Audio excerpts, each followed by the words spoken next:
Em nosso estudo de hoje é a lição 22 do livro Roteiro, que tem por título O Espiritismo na Atualidade.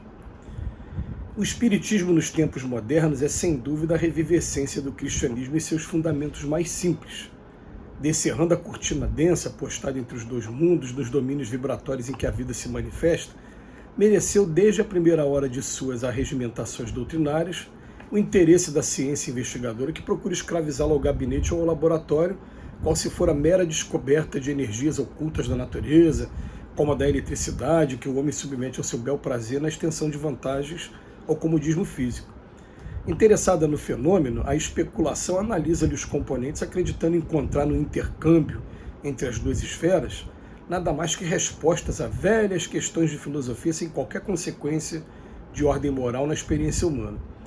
Erra, todavia, quem se norteia por essas normas, porquanto o espiritismo, positivando a sobrevivência além da morte, envolve em si mesmo vasto quadro de ilações no campo da ética religiosa, constrangendo o homem a mais largas reflexões no campo da justiça. Não cogitamos aqui de dogmática, de apologética ou qualquer outro ramo das escolas da fé em seus aspectos sectários. Não nos reportamos a religiões, mas a religião propriamente considerada como sistema de crescimento da alma para a celeste comunhão com o Espírito Divino. Desdobrando o painel das responsabilidades que a vida nos confere, o novo movimento de revelação implica abençoado e compulsório desenvolvimento mental.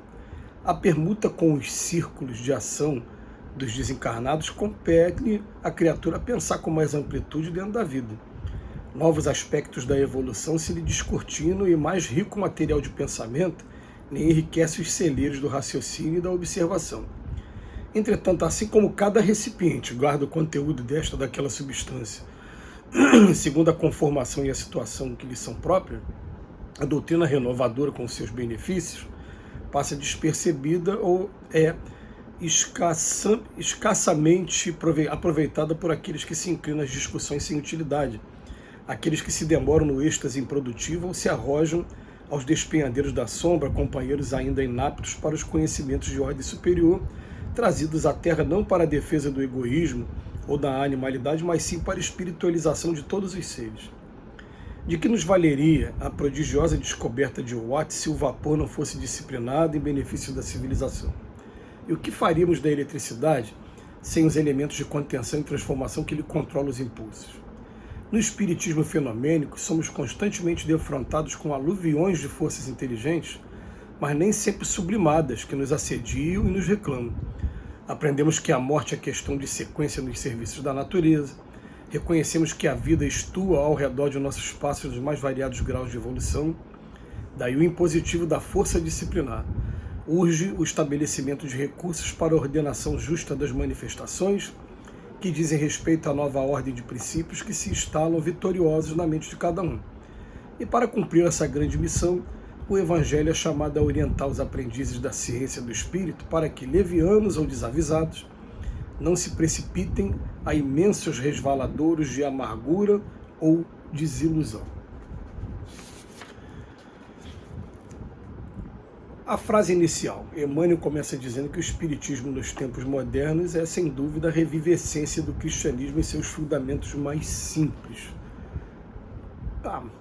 Mas conforme o tempo vai passando, a gente vai evoluindo, vai modernizando, mas a gente percebe que muitos princípios se perderam ao longo do tempo e que até mesmo Cristo, quando no Evangelho de João está na última ceia, e fala que vai rogar a Deus que mande o Consolador prometido, o Espírito de verdade que vai ficar entre a gente, que vai lembrar as coisas que foi dito e trazer novas informações.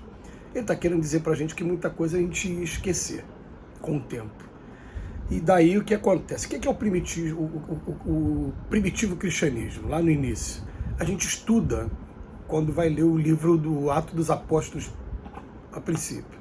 E depois, quando a gente começa a ver, até mesmo dentro das cartas de Paulo, como é que foi a paciência dele, como ele se dirigia a cada grupo. É bom a gente estudar as cartas de Paulo, também tendo aquela coisa da ideia geográfica. Eu estou aqui, estou na Grécia, então eu estou aqui em Coríntios, estou em Tessalonicenses, agora estou em Roma, para os romanos.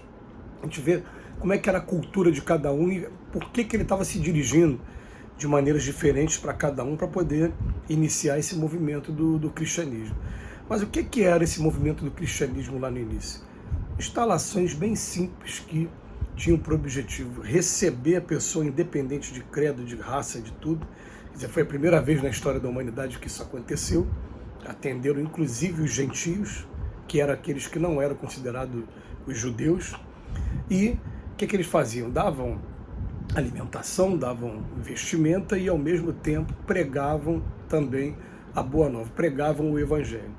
Muita utilização da mediunidade também. Tá? Utilização da mediunidade porque a partir do momento que teve o Pentecostes, as línguas de fogo começaram a tomar conta. Então era o momento que se estava falando com alguém, ou em particular, ou de maneira coletiva, às vezes fazendo uma palestra, alguma coisa, e de repente as línguas de fogo, que era nada mais nada menos que a manifestação do Espírito, começavam a falar através dele, pregando a boa nova. Era isso que era o cristianismo primitivo.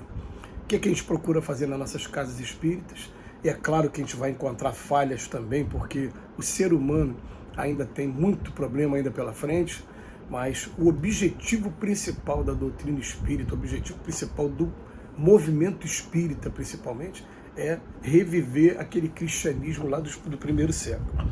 Então, o Emmanuel vem falar no texto sobre algumas outras coisas, vem falar para a gente que, em primeiro lugar, a ciência quis escravizar os fenômenos ao gabinete, ao laboratório, mas ele descobriu o seguinte: olha, a eletricidade eu consigo disciplinar, tá? A canalização da água também, eu consigo direcionar para onde a água vai, tudo bem. Mas as manifestações espíritas não, porque eu estou lidando com inteligências. E se ele de lá não quiser responder, ele não vai responder e acabou. Ele também tem livre-arbítrio igual a mim. Assim como a gente não gosta de ser testado em determinadas situações, a gente simplesmente, mesmo sabendo a resposta, a gente se cala e deixa a coisa acontecer. Também é a mesma coisa com relação à doutrina espírita, também a comunicação com os espíritos. Então, ele vem falar para a gente que a gente não vai conseguir fazer isso com a doutrina espírita, com a comunicação com os espíritos, mas a gente vai principalmente aprender que nessas comunicações, a gente vai ter comunicações superiores, mas a gente está, na maioria das vezes, em comunicação com espíritos que têm os mesmos problemas que a gente e, muitas das vezes, espíritos que estão sofrendo também, porque se eles ainda estão aqui no orbe da Terra, presos, tendo o universo como sua casa, é porque eles ainda estão em sofrimento, estão apegados a alguma coisa. E aí, ele vem falar para a gente que também nesse ponto a gente precisa de disciplina com relação à maneira como a gente vai estar se comunicando com os espíritos. Ele fala para a gente, aprendemos que a morte é questão de sequência nos serviços da natureza, reconhecemos que a vida estua ao redor de nossos passos e daí o impositivo da força disciplinar com relação às manifestações. Se a gente for falar aqui, né, a gente vai falar muito brevemente sobre as orientações que a gente recebe através da doutrina espírita, mas eles falam para a gente, em primeiro lugar, esse corpo aqui é meu, usa quem eu quiser. Se eu estiver tendo uma manifestação espiritual, principalmente aquelas que as pessoas dizem que são inconscientes, é um grande erro. A gente precisa procurar tratamento e tratamento urgente.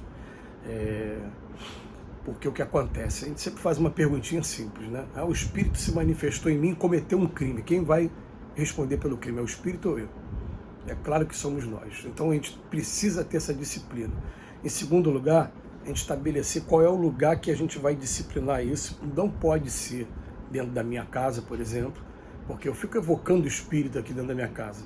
O que acontece? Será que o espírito vai embora depois com facilidade? Será que ele vai ter influência sobre mais alguém aqui na minha casa? Sobre meus filhos, sobre a esposa, sobre...